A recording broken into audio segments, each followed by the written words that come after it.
Alright, it is officially 2 weeks until the March 12th bout between the Australian Tszyu, who in his last fight got knocked down like a bum. Bro, how you get knocked down like that?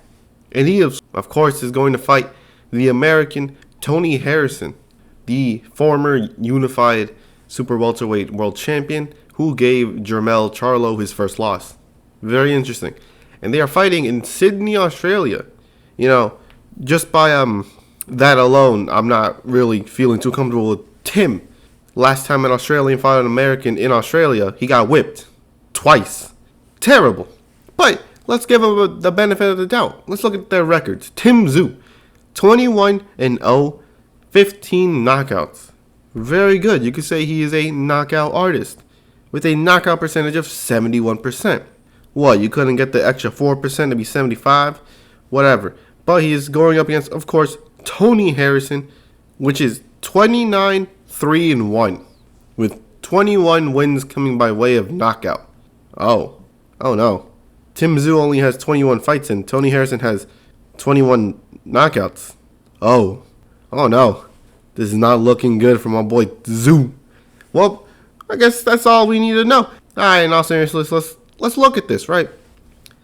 Tony Harrison may have 29 wins and 21 knockouts, but he also has 3 losses, all coming by way of knockout. That's weird, bro. I never seen anyone with a perfect knockout loss ratio. That is crazy.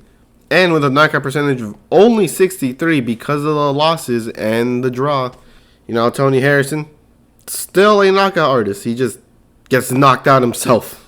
So let's look at Tszyu's opponents. Tszyu is, of course, 15 knockouts, and he's actually coming off of 2 unanimous decision wins and 5 knockout streak. That's crazy. I mean, out of all his fights, he has only fought an undefeated fighter once, and that was Ruben Webster. What the hell you fighting the dude that created the dictionary for, man? Leave him alone. I'm trying to spell out here. That's how I make my titles. That's the only undefeated fighter he has ever fought. That's crazy, man. And in his last fight, like I said, he got knocked down in, I think it was the first or second round. But here's the thing. He did come back and win unanimous decision. And pretty convincingly, too, you know. And it was up against Tszyu Gashau. It was 22-2 with a 50% knockout ratio. Okay, it was less because he had 2 losses and a draw, but you get the point. And Tony Harrison, that you may know, like I said before, he is the former unified super welterweight world champion by defeating Jermell Charlo via unanimous decision. That's very good. But then they rematched and then he lost TKO. KO. It wasn't even TKO. It was straight up KO. And it was round 11th. That's crazy. 11th. But he did lose, like I said, 3 times, all by way of knockout. But the only thing that's different is he already lost twice, in both coming by way of knockout, when he fought Charlo. So, you know, the losses, you should still play a factor. You know what I'm saying? You just don't lose 3 times all by knockout for no reason, right? But he did beat Charlo with 2 losses. So, you know. But the one thing that Tszyu has is activity.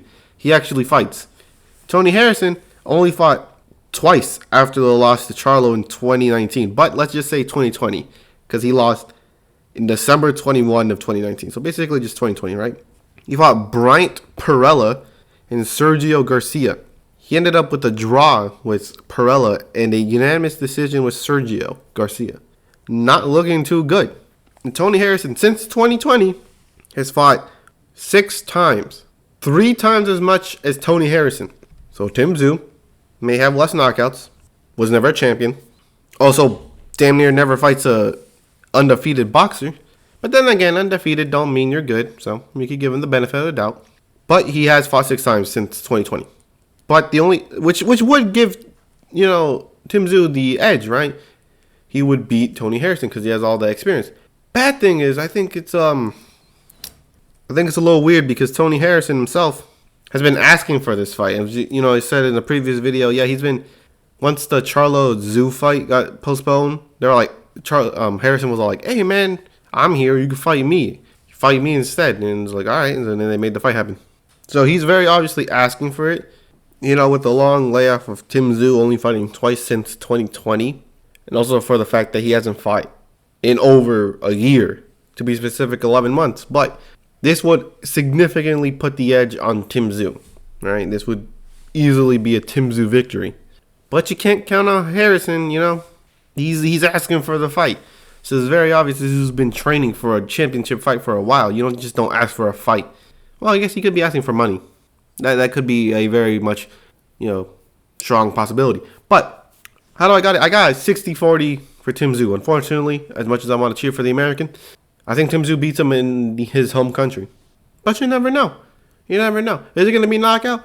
You know what? Why not? Why not Tim Tszyu by knockout? It'd be weird to see 4 losses all by a knockout. That's crazy. There's some people with 2 losses by way of knockout, but 3? That's crazy. So yeah, I got Tim Tszyu 60-40 in favor to beat Tony Harrison.